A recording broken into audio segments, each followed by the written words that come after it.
Hello guys, welcome to our YouTube channel knowledge hub. हमारा पिछला एक वीडियो हमने डाला था जिसमें हमने ये बताया था कि आरएस के लिए हमें प्रिपेयर किस तरह से करना चाहिए, यानी कि बेसिकली आरएस प्री को हम किस तरह से क्लियर कर सकते हैं फर्स्ट अटेम्प्ट के अंदर। ठीक है, उसी लेक्चर में हमने कहा था कि हम सबसे पहला जो सब्जेक्ट स्टार्ट करेंगे, लेक्चर से स्टार्ट करेंगे, वो स्टार्ट करेंगे पॉलिटी की।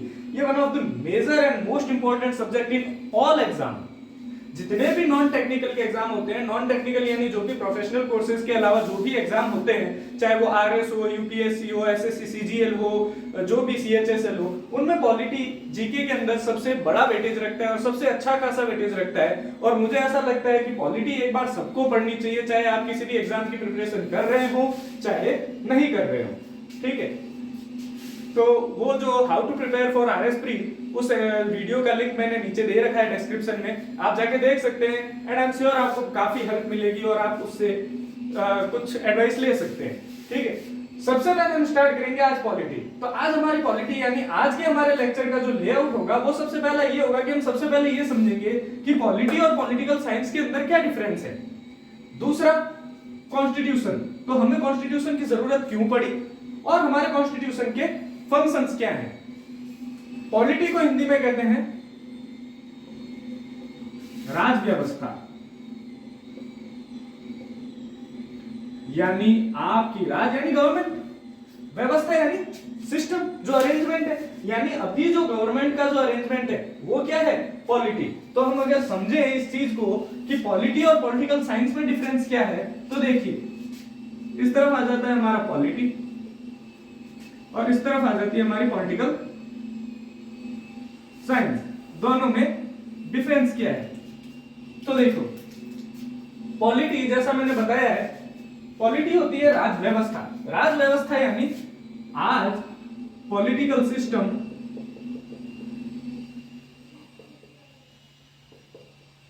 इन प्रैक्टिस,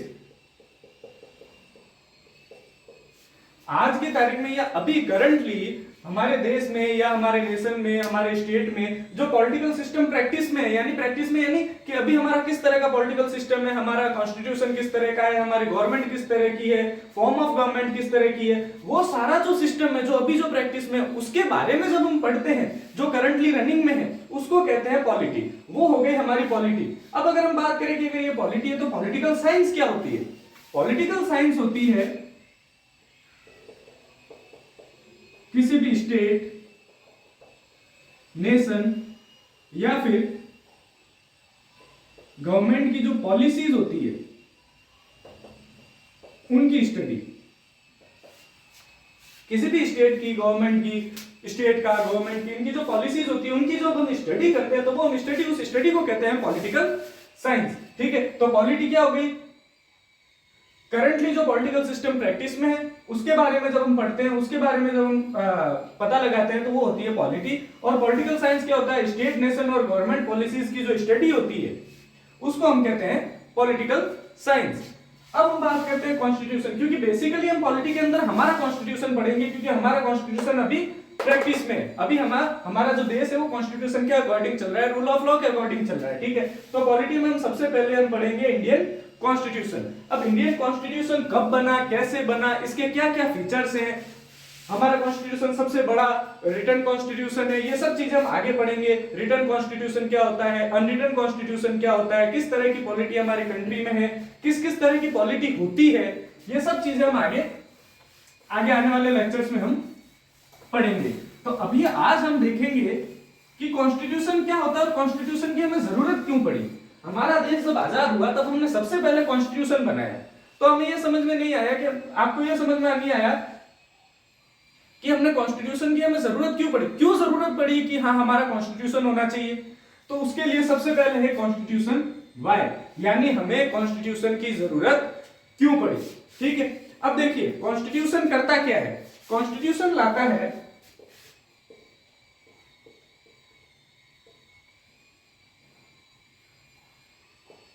कोऑर्डिनेशन एंड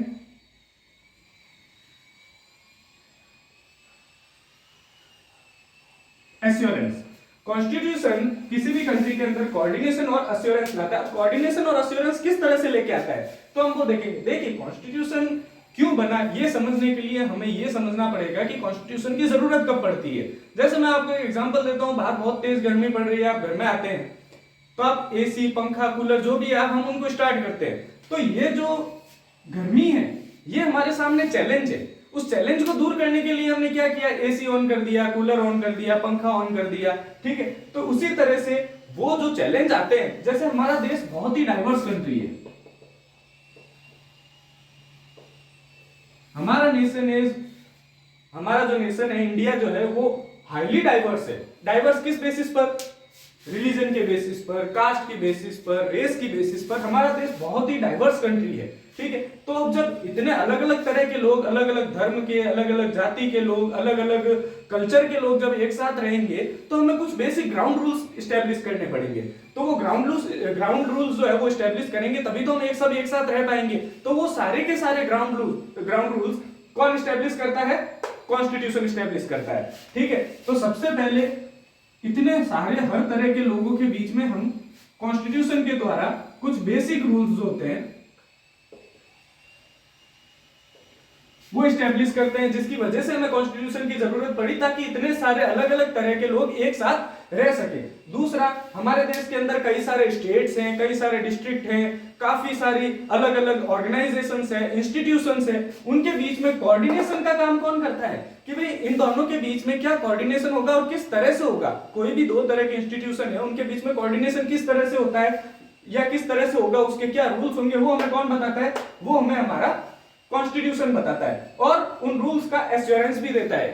हमारे कॉन्स्टिट्यूशन में सिर्फ रूल्स लिखे हुए नहीं है, अगर हम उन रूल्स का वायलेशन करते हैं तो उनसे रिलेटेड क्या शक्तियां हैं जिससे दंड दिया जा सकता है वो भी लिखी हुई है। तो ये सिर्फ कोऑर्डिनेशन नहीं करता है, अगर इन रूल्स का कोई वायलेशन करता है तो उस वायलेशन के अगेंस्ट एक्शन लेने का भी एश्योरेंस ये हमें कॉन्स्टिट्यूशन हमारा देता है, ठीक है। तो इस तरह से जब किसी भी देश को चलाने के लिए कॉन्स्टिट्यूशन की जरूरत पड़ती है, फिर चाहे वो रिटन कॉन्स्टिट्यूशन हो, अनरिटन कॉन्स्टिट्यूशन हो, चाहे किसी भी तरह का कॉन्स्टिट्यूशन हो, कुछ बेसिक ग्राउंड रूल्स किसी भी गवर्नमेंट को चलाने के लिए, सिटीजन्स के लिए, गवर्नमेंट के लिए, ऑफिसर्स के लिए, सबके लिए कुछ बेसिक ग्राउंड रूल्स चाहिए होते हैं, वो हमें हमारा प्रोवाइड करता है कॉन्स्टिट्यूशन। अब अगर हम बात करें कि कॉन्स्टिट्यूशन के फंक्शंस कौन कौन से हैं, तो वैसे देखा जाए बेसिकली तो कॉन्स्टिट्यूशन के बहुत सारे फंक्शंस हैं, आप जितना सोच सकते हो उतने सारे फंक्शंस हैं। फिर भी कुछ बेसिक फंक्शंस मैं आपको बता देता हूं जो कि आप चाहे तो लिख भी सकते हैं। सबसे पहला इसका जो मेजर फंक्शन अगर हम देखा जाए तो वो क्या हो जाएगा,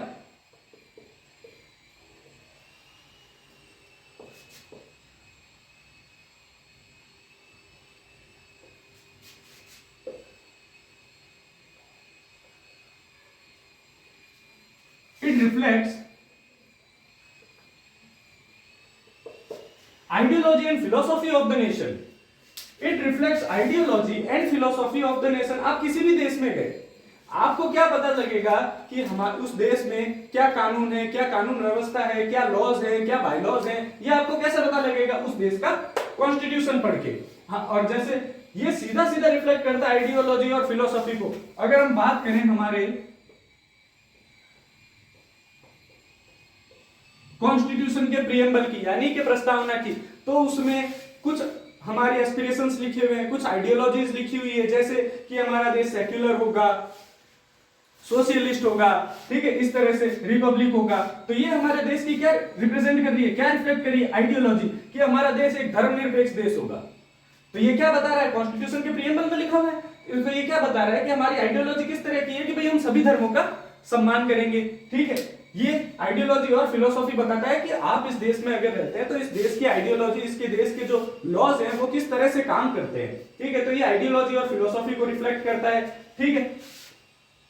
दूसरे अगर हम फंक्शन की बात करें, कॉन्स्टिट्यूशन के फंक्शन की, तो ये जो है इट वैलिडेट्स ऑल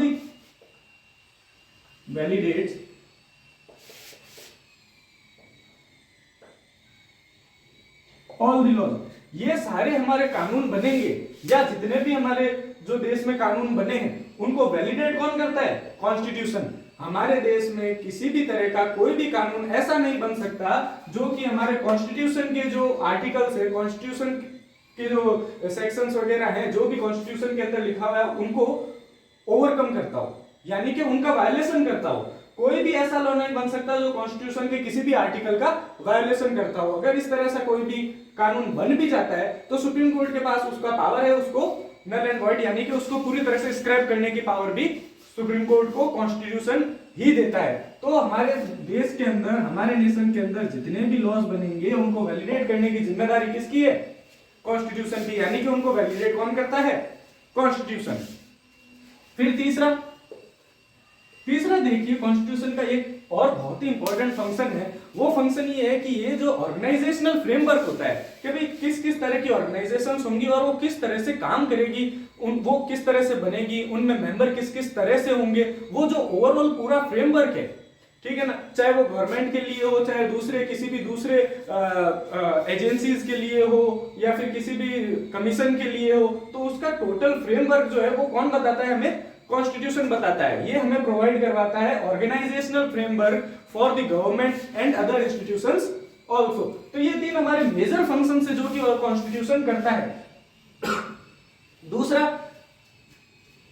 अलग अलग स्टेट है, सेंटर है, दोनों की जगह गवर्नमेंट है, इन दोनों के बीच में कोऑर्डिनेशन कौन स्टैब्लिश करता है? वो भी कॉन्स्टिट्यूशन ही करता है। तो अगर हम फिर से बात करें कि कॉन्स्टिट्यूशन की जरूरत क्यों पड़ती है, तो कॉन्स्टिट्यूशन की जरूरत हमें इसलिए पड़ती है क्योंकि हमारा देश बहुत ही डाइवर्स कंट्री है। सबको एक साथ रखने के लिए हमें एक बेसिक ग्राउंड रूल्स स्टैब्लिश करने की जरूरत पड़ती है। तो वो ग्राउंड रूल्स स्टैब्लिश करने के लिए हमने हमारा कॉन्स्टिट्यूशन बनाया। अब ये कैसे बनाया, क्यों, कब बना था, किस तरह से बना था, किन लोगों ने बनाया था और इसके क्या क्या प्रोविजंस है, वो सारे हम आने वाले लेक्चर्स में पढ़ेंगे। एक चीज मैं आपको और बताना चाहूंगा, हमारा जो कॉन्स्टिट्यूशन है, हमारा कॉन्स्टिट्यूशन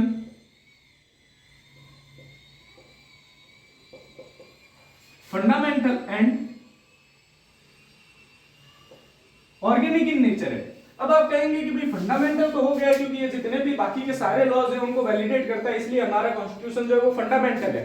तो चलिए, फंडामेंटल तो हमें समझ में आ गया। अब हमने हमारे कॉन्स्टिट्यूशन को कहा है कि हमारा कॉन्स्टिट्यूशन इज ऑर्गेनिक कॉन्स्टिट्यूशन। अब ऑर्गेनिक कॉन्स्टिट्यूशन क्यों कहते हैं हम इसको? ऑर्गेनिक का मतलब तो होता है जैविक, जैसे अपन नहीं पढ़ते हैं सजीव और निर्जीव साइंस के अंदर, living and non living things, तो वही चीज है। हमने इसको लिविंग थिंग क्यों कहा है, यानी कि ऑर्गेनिक हमने हमारे कॉन्स्टिट्यूशन को क्यों कहा है? देखिए, ऑर्गेनिक चीजें यानी जो लिविंग थिंग होती है उनकी बेसिक टेंडेंसी क्या होती है, उनका बेसिक नेचर क्या होता है? ग्रो करना, ठीक है। उसी तरह से हमारा कॉन्स्टिट्यूशन भी अपने आप में ग्रो करता है। ग्रो कैसे करता है? हमारा कॉन्स्टिट्यूशन बन गया एक बार, ठीक है, हमारा कॉन्स्टिट्यूशन बन गया, उसके बाद ये ग्रो कैसे करता है? हमारे कॉन्स्टिट्यूशन में प्रोविजन है लॉज बनाने के। हमारी जो पार्लियामेंट है, हमारे जो लेजिस्लेचर है, वो नए लॉज बनाती है और टाइम टू टाइम जो पुराने लॉज हैं जिनको कि अब अमेंडमेंट की जरूरत है, यानी कि संशोधन की जरूरत है, उनको हम संशोधित करते रहते हैं, यानी कि अमेंडमेंट्स आते रहते हैं, ठीक है। जिस तरह से जीएसटी था वो भी एक अमेंडमेंट था, इस तरह से हमारे कई सारे अमेंडमेंट आते रहते हैं टाइम टू टाइम। जब हमें चीजों को लगता है कि ये चीज हमें बदलाव की जरूरत है, तब हम उनमें बदलाव करते हैं और उस बदलाव को क्या कहते हैं? अमेंडमेंट कहते हैं, ठीक है। तो हमारे कॉन्स्टिट्यूशन के अंदर जो कई बार कई आर्टिकल्स हैं, कई सेक्शंस हैं, उनमें जब हम बदलाव लाते हैं, ठीक है, तो उस बदलाव को कहते हैं अमेंडमेंट। तो इस तरह से हम कॉन्स्टिट्यूशन को अमेंड भी कर सकते हैं और नए लॉज भी ऐड कर सकते हैं और रिमूव भी कर सकते हैं। तो इस तरह से हमारा जो कॉन्स्टिट्यूशन है वो एक तरह से ऑर्गेनिक लॉ ऑफ नेशन भी हुआ, ठीक है। तो एक तो हमारा कॉन्स्टिट्यूशन हो गया फंडामेंटल लॉ और दूसरा हो गया ऑर्गेनिक, ठीक है। फिर हमने इसके फंक्शंस देखे कि भाई ये आइडियोलॉजी और फिलोसॉफी रिफ्लेक्ट करता है किसी भी देश की, ये सारे के सारे जो भी लॉज बनेंगे उस कंट्री के अंदर उन सबको वैलिडेट करता है। और तीसरा हमने क्या देखा कि ये ऑर्गेनाइजेशनल फ्रेमवर्क भी प्रोवाइड करवाता है गवर्नमेंट के लिए और दूसरे इंस्टीट्यूशंस के भी लिए। तो आज हम यही देखेंगे, अगले जो लेक्चर होगा उसमें हम आगे के टॉपिक देखेंगे जिसके अंदर भी कॉन्स्टिट्यूशन कब बना, कैसे बना, किन लोगों ने बनाया, ये सब चीजें हम आगे